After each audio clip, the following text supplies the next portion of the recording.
Hey everybody, this is Perch. All right, we're talking about diversity, but this case diversity of villains. So let's go to this email. It says, "Dear Perch, have you noticed the diversity in the rogues gallery of Batman and Spider-Man?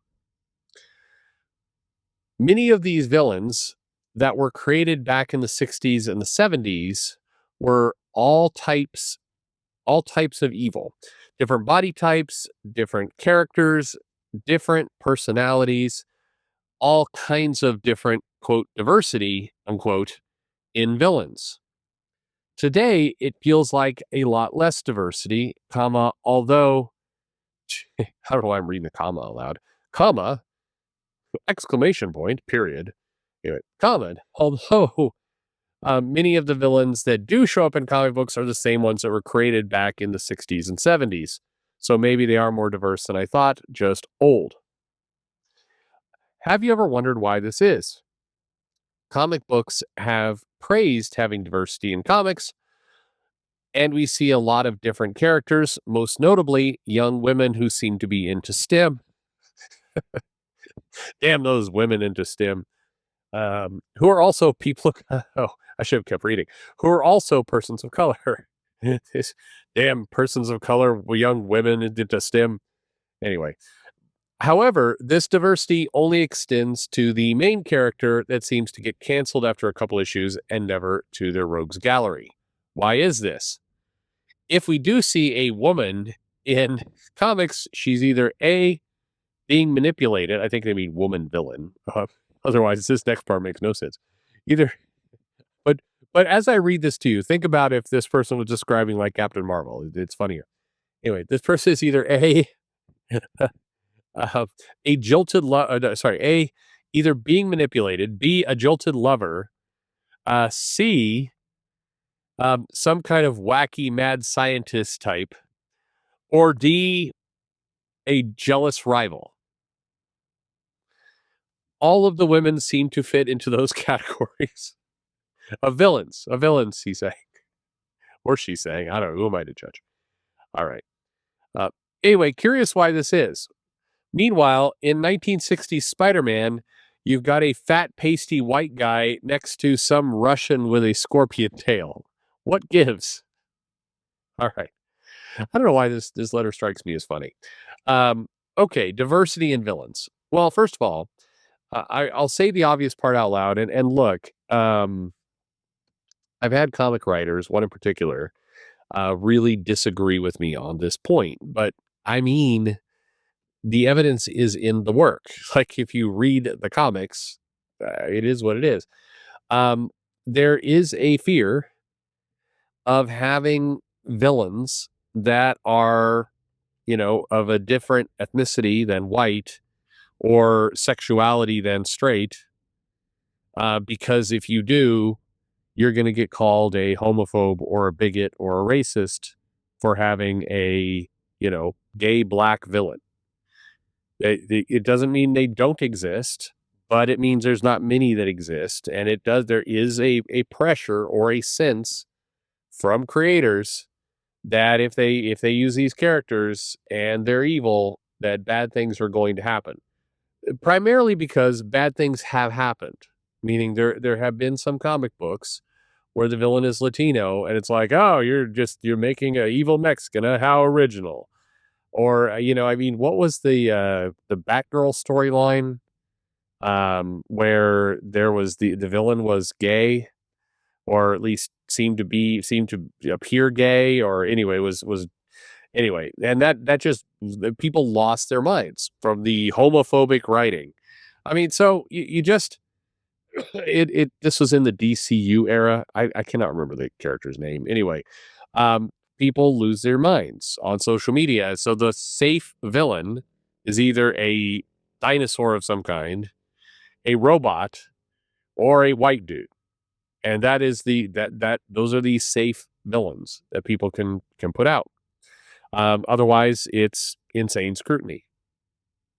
Because that's why you don't see many. I mean, but bluntly, that's the answer. That's why you don't see. That's why you don't see a person of color, young female STEM villain.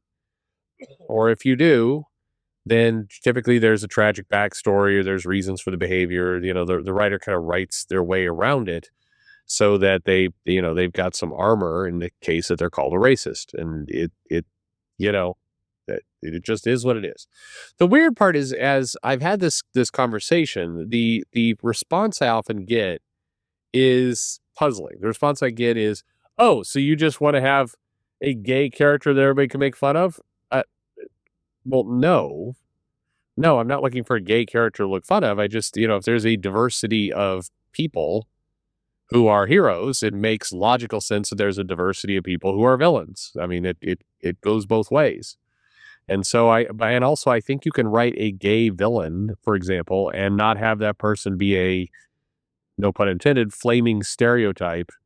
Um, I mean, I think you can write a gay villain and it's just a gay villain, right? I mean, how I say a little tongue in cheek, but how hard can it be? I don't really get I don't get why. Well, I mean, again, I give you the answer. I get why it's this way. I wish there would be more people rebelling against this way. And I could tell you from people who are not white or not straight, they are not looking for a white only, villains rogues gallery. They want to see a variety too. Many people do. The only people who are objecting to all this stuff are the online Karens of the world who are just out there to just piss on everybody's good time, unless it fits a very, very narrow mold. Um, so going back to the rogues gallery for a minute, I'll give you a slightly different answer. It really has nothing to do with gender or race or any of those other things. Um, there was an imagination back in the 60s and 70s around comic books because we didn't have the internet. You didn't have the ability to just rapidly kind of use AI to generate something. And so the villains were, often like with Spider-Man, a lot of them are based on animals or insects or things. Or, you have Dr. Octopus, you have the Scorpion, you have the Rhino, you have the Green Goblin. I understand a goblin's not an animal or an insect, but you catch my drift. You have a lot of animal-based villains in the Rogues Gallery, and it was easy. Just like combine normal human with animal, and there you go. You have the tarantula in there. Like you could keep going. With Batman, you had again a variety of, you had like a rich guy with a top hat and monocle who was the Penguin, who was evil. You had the Joker, you had Two Face, you have Killer Croc, you have Catwoman, you have Poison Ivy. You have all these characters that are really kind of over the top. Pick a thing. Here's a character who's really into plants, and they didn't use words like eco-terrorist back in the day, but it was just gonna loves plants over people, and so is gonna poison the world. Okay, cool. You have the Joker, who's a clown but insane and evil. You have a crocodile man. You have, I mean, you can kind of go down the list. Um, the villains were fantastical. They were exaggerated. If you ever watch the M. Night Shyamalan movie, Unbreakable, I think the Samuel Jackson character does a good job of talking about how, the villains are designed to kind of bring out the horror and the everything the hero isn't, why they were drawn a certain way, why they had these bigger than life kind of things. They were designed to be, spookily threatening and horrific for the hero to, the brave, handsome hero to fight against. And so I think that's just, we got a lot of great villains in that time period. The curious thing is that a lot of readers feel really compelled to, I've got to connect to the reader. And so the reader has to have something they can find themselves in, which is why you get so many storylines where it's like, a rich guy is trying to gentrify the neighborhood and using evil means to do it, or a bunch of racists are building weapons to kill mutants, or you just have these things where you can tie it back to quote unquote kind of rip from the headlines things. If you look at, I mean, and even stories that are kind of fantastical, like like some of the stuff in the Absolute line, you have a bunch of kind of rich overlords are trying to control things. In the Ultimate line, you have the same thing. The Maker has got his power brokers who are controlling their ends of the world. So it's about politics and power, and that's kind of where it is. And what's curious about that is if you look at the villains from the 70s and the 60s and even to some extent the 80s, just comics from yesteryear, the villains were doing things that were not relatable at all. The Joker poisoning the water supply is not something that everybody can relate to. There's not, you're not going to run into another individual in your life who's trying to poison your town's water supply. You're not going to find, like Dr. Octopus's schemes were over the top. A lot of characters were trying to rob banks or steal technology, or they just wanted to be an overlord of some kind. Um, the villainy was a lot more, not relatable, but still something you could understand and cheered for the hero to fight against. Is it really relatable? I mean, I guess everybody wants money, but if the plot is, this villain is trying to rob a bank. Okay, well, how, do you encounter that a lot in your, day-to-day life? You probably do encounter, even if you're just watching the news, somebody who's,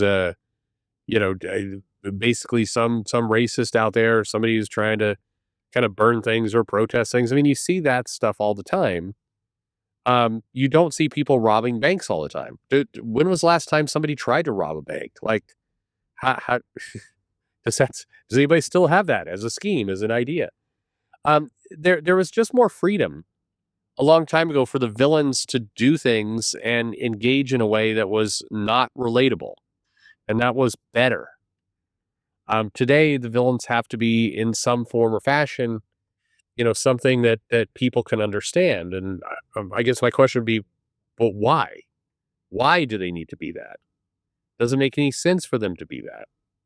Who's asking for that? Like it's funny. It's kind of like a monkey's paw kind of thing. Marvel got a lot of credit for being, realistic and ripped from the headlines type, storylines. But the problem with that is that today, a lot of the rip from the headline stuff is stuff that we're trying to avoid. I mean, do you want a comic book, like a multi-page arc of like a guy who's trying to put tariffs in places and our heroes have to fight again? I mean, who wants to read that comic? I mean, nobody wants to read that comic. So I think villains are better when they're not relatable. In some cases, they can be more villainous when they're not relatable. They're agents of chaos. And that's also kind of exciting. They don't need to have a point. They just need to do something threatening for the hero to fight against. And so back to the original question, why isn't there more diversity? It's not just physical characteristics or race or ethnicity or sexuality. It's also just diversity in evil. Like there's a lot less. There just is. If you read all the comics, there's just a lot less, kind of random evil plots going on. You don't have that kind of it. I'm not saying it doesn't exist. Of course, it exists in places, but it's just there's less of it. Anyway, and keep in mind, you can read current comics. Hell, you can read the Jed McKay, Stegman X-Men right now, and you've got, super random fantastical villains. You have villains of other races besides just white. They're up to some kind of no good plot. There's lots of different ideas that are out there, but there's less. There still exists, but there is less. And I do think the rogues gallery in general is shrinking. And it's a tip of the hat to a lot of the creators in the 60s and 70s to create these rogues galleries of just tons of wacky, over the top villains. Not just the heroes, but the villains that still exist and are threats today. I mean, old pudgy Doc Ock is still plugging away. Sometimes with Aunt May, am I right? Anyway, thanks for listening.